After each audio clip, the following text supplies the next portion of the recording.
Olá, eu sou o professor Geisel Pires Carvalho, professor de História, e esse é o nosso canal Educa Mais Serrano. Deixe seu like, inscreva-se no nosso canal e ative o sininho das notificações. No encontro de hoje, nós daremos continuidade ao conteúdo Povos Africanos. Essa será a terceira videoaula sobre os povos africanos. Já falamos dos malineses, dos bantus e hoje nós falaremos sobre os povos iorubais. Os povos iorubais compartilhavam línguas e culturas semelhantes. Habitavam a região sudoeste da atual Nigéria e o sudeste do atual Benin. Os povos iorubais, eles constituíram sociedade tipicamente urbanas e tiveram uma economia bem diversificada. Os povos iorubais, apesar de compartilharem a mesma língua, ter uma base cultural comum, esses povos eles não chegaram a organizar um modelo político, um Estado centralizado, ou seja, uma administração política em que o governo era centralizado em determinado local. O que os iorubás fizeram, os povos iorubais fizeram, foram a criação de cidades-estado, de micro-estado ou cidade-reinos, como queiram chamar. As cidades iorubais, por não ter vínculo com o governo central, por serem cidades-estado, essas cidades eram independentes. Não tinham uma unidade política, por conta disso, eram cidades independentes uma das outras. Dentre essas importantes cidades que os povos iorubás criaram, estão as cidades-estado de Ifé e o reino de Benin. Como dito, os povos iorubás foram um povo que constituíram sociedade tipicamente urbana. Por ser uma civilização marcadamente urbana, os iorubás apresentavam cidade de ruas e avenidas retas e de mercados extremamente movimentados. A força econômica das cidades iorubais vinham principalmente do comércio. Se os comerciantes, no caso homens e mulheres, porque o comércio dos povos iorubais não era exclusividade dos homens, as mulheres tinham uma participação muito ativa nesse comércio, né? E esses comerciantes comercializavam principalmente produtos ligados à floresta, no caso pele de leopardo, pimenta, marfim. E só para lembrar que esse comércio ele era feito, além de ser feito em terra, esse comércio era feito através dos rios, né, que cortavam as cidades iorubais. Ou seja, os comerciantes eles abasteciam canoas de produtos e ao longo do trajeto dos rios dessa região, eles comercializavam esses produtos já citados.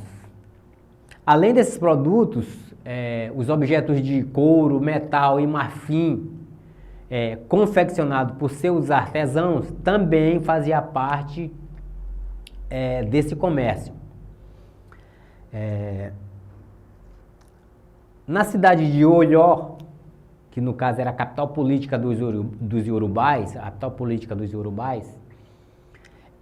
havia bairros especializados em curtume, serralheria e fundição. Lembrando que curtume é uma especialidade e trabalha o couro, né? Como já dito, o couro fazia parte, produtos elaborados a partir do couro faziam parte do comércio do povo iorubá, né?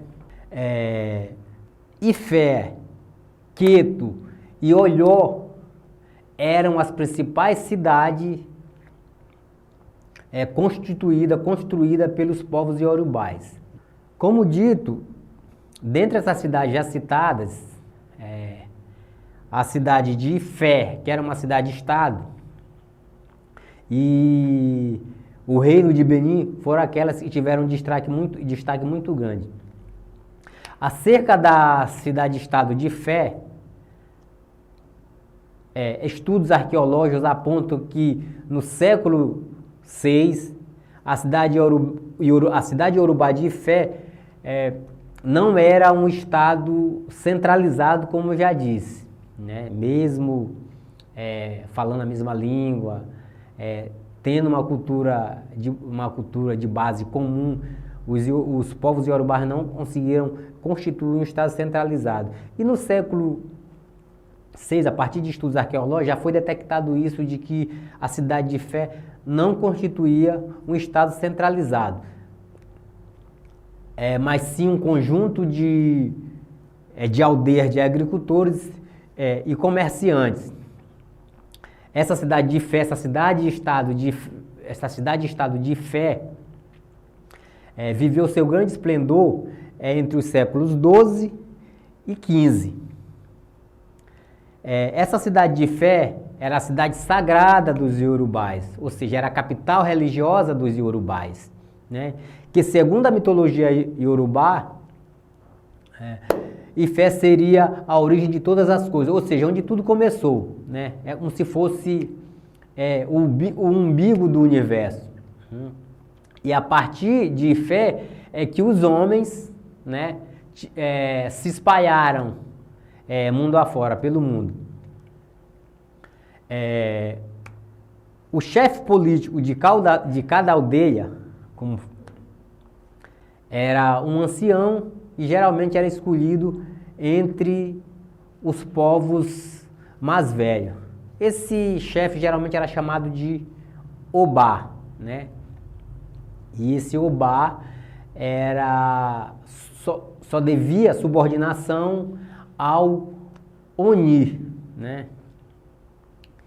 E esse Oni era o chefe político e religioso, né, da cidade de Ifé. Sobre essa questão comercial, que já falamos que os povos iorubás tinham um comércio extremamente movimentado, a cidade de Ifé gozava de um certo privilégio. E por que isso? Devido à sua posição geográfica. A cidade de Ifé estava localizada entre a floresta, a savana e o litoral, né? E essa posição fez de Ifé um grande centro comercial, um grande interposto comercial extremamente movimentado. E um centro de peregrinação religiosa. Foi um importante centro religioso. E essa cidade-estado de Ifé, devido à sua importância, tinha por incumbência, tinha por atribuição também receber tributo de outros mini-estados, de outras cidades-reinos da civilização, da sociedade iorubá. A cidade de Ifé também tinha uma arte extremamente refinada, né? Produzidas a partir do bronze e da terracota, a partir do bronze e da terracota, né?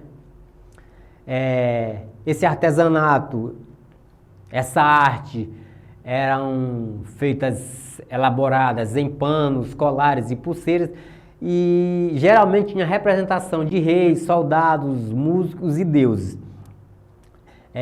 Essa arte iorubá estava geralmente ligado a esses personagens. A cidade-estado de Ifé por volta do século XVI, né? Como nós falamos, essa cidade ela viveu seu esplendor entre o século XII e o século XV. No século XVI, a cidade de Fé ainda vai ser vista como um grande centro de peregrinação religiosa, né? Ainda nesse século XVI é um centro de peregrinação religiosa. Porém, essa cidade ela vai entrar num processo de declínio, principalmente o declínio econômico, num processo de decadência econômica. Como dito, a cidade de Fé tinha um comércio bastante intenso, até por conta da sua localização geográfica, mas a partir do século XVI, esse comércio vai declinar, as suas atividades comerciais elas vão mudar, ou seja, vão deixar de ser movimentada em fé e vão se desenvolver numa outra cidade-reino do povo Iorubá, da civilização Iorubá, que no caso seria o reino do Benin.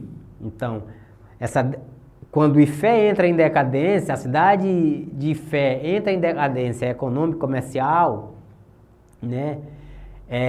Essa pujança do comércio vai migrar, vai mudar, vai tomar um novo impulso, mas na cidade-reino do Benin, né? Certo? Que é um outro estado Iorubá, certo? E esse reino do Benin, que tomou a posição de destaque em relação à cidade de Ifé. Pois bem, o reino do Benin estava situado a sudeste da cidade de Ifé, formou-se a partir dos povos Edo e teria se desenvolvido entre o século XII e o século XIII. Assim como o outro estado Iorubá, Benin também vivia do comércio, como já dito. O comércio de Benin ligava o grande centro ao interior, ou seja, ligava a costa ao interior, ligava o litoral ao interior do reino do Benin, né?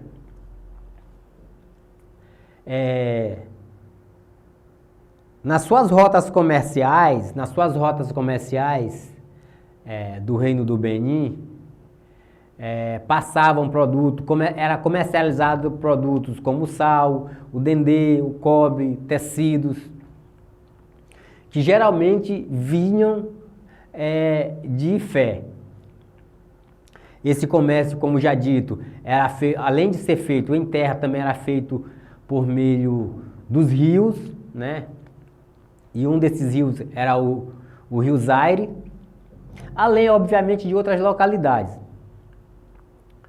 No século XV que o território do Benin ele vai se expandir, o comércio vai se intensificar, principalmente a partir da relação que vai se iniciar com os europeus, principalmente os portugueses, né? A partir dessa conexão entre europeus e africanos, o comércio vai se intensificar e outros parceiros de negócio vão se instalar nessa região em que está localizada o povo Iorubá. No reino do Benin, produtos como pimenta e marfim, que tinham um grande valor, a exploração desses produtos era um monopólio do Obá, né? O Obá era o rei do Benin, né? Ou seja, esse monopólio, só apenas o Obá podia explorar esses produtos citados, no caso a pimenta e o marfim. Os artesãos do Benin se especializaram em confeccionar escultura a partir do bronze. A partir do bronze e a partir do cobre, né? O bronze foi muito utilizado para a confecção de placas para adornamento, para adornar as paredes do Palácio Real. E o cobre era utilizado em esculturas de cabeças para celebrar o poder dos monarcas do Benin. O que pode se perceber é que os povos iorubás eram os povos que dominavam a técnica da metalurgia, a técnica de lidar com os metais. Por volta, no século XIX, que o reino do Benin vai se desintegrar, vai entrar nesse processo de decadência. Então,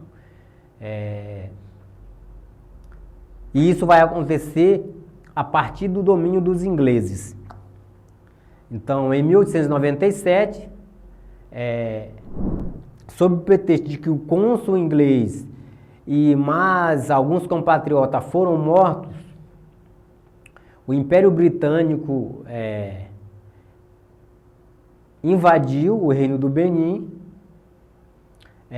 incendiaram a capital, que também era chamada de Benin, né? Além de pilharem, ou seja, em outras palavras, roubar mesmo, roubarem essas placas de bronze do Palácio Real, placas hoje e fazem parte do acervo do Museu de Londres.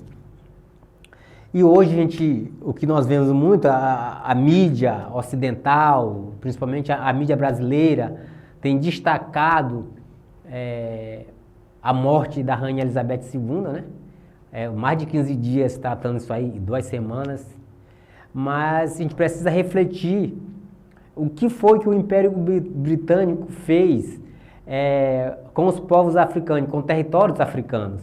Obviamente que a Rainha Elizabeth, ela herda o Império. Quando ela é coroada, o Império já está constituído. Mas é bom refletir isso. A mídia não fala disso, né? Mas às vezes a história ela precisa fazer esse questionamento, certo? Então, o reino do Benin ele foi destruído pelo Império Britânico no ano de 1897. E a relação que os iorubás, os povos iorubás têm com o Brasil? Que relação é essa? Bom, a relação é muito forte, de uma dimensão muito grande. Lembrando que os povos iorubás que viveram na região da Nigéria e do atual Benin, como já dito, hoje a maior parte dos iorubás ainda vivem na Nigéria, mais precisamente na região sudoeste do país,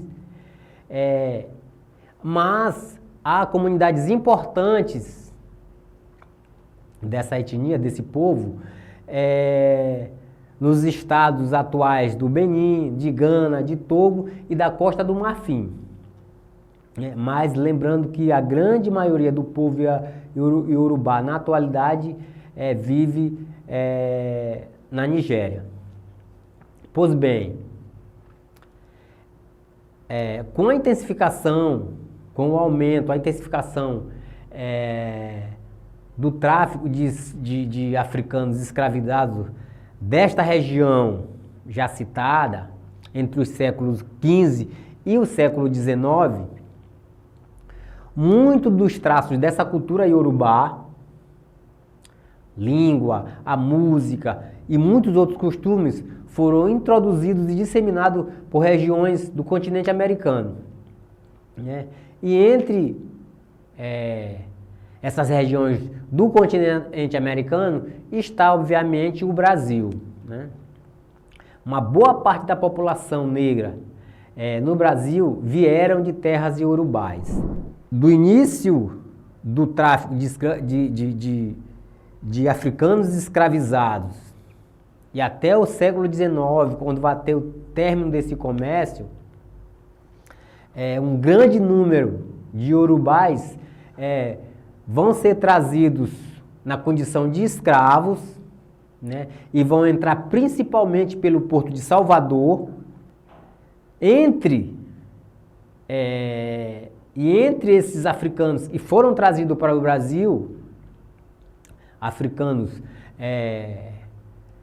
pertencentes ao povo iorubá, muitos desses africanos que aportaram no Brasil, muitos eram sacerdotes, príncipes, líderes políticos e artistas, ou seja, eram africanos e foram escravizados, mas que tinham um letramento, tinha uma cultura elevada. E muito por conta disso, que a influência iorubá no Brasil, e principalmente no estado da Bahia, é muito grande, certo?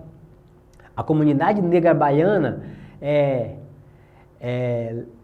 tem muito da tradição cultural do povo iorubá, muito por conta desse quantitativo de africanos que foram introduzidos no Brasil e que tinham um elevado grau de cultura. A arte de matriz iorubá, obviamente que ela está espalhada em diversas partes do Brasil, mas é na Bahia seu principal polo de ebulição, de irradiação. É na Bahia que nasceram e vivem alguns dos grandes nomes da música, das artes plásticas de matriz iorubá, né?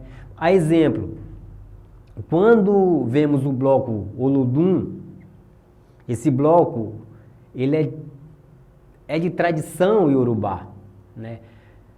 O próprio nome Olodum é de origem iorubá, né? Que dentro do ritual religioso, Olodum significa Deus dos deuses ou Deus maior.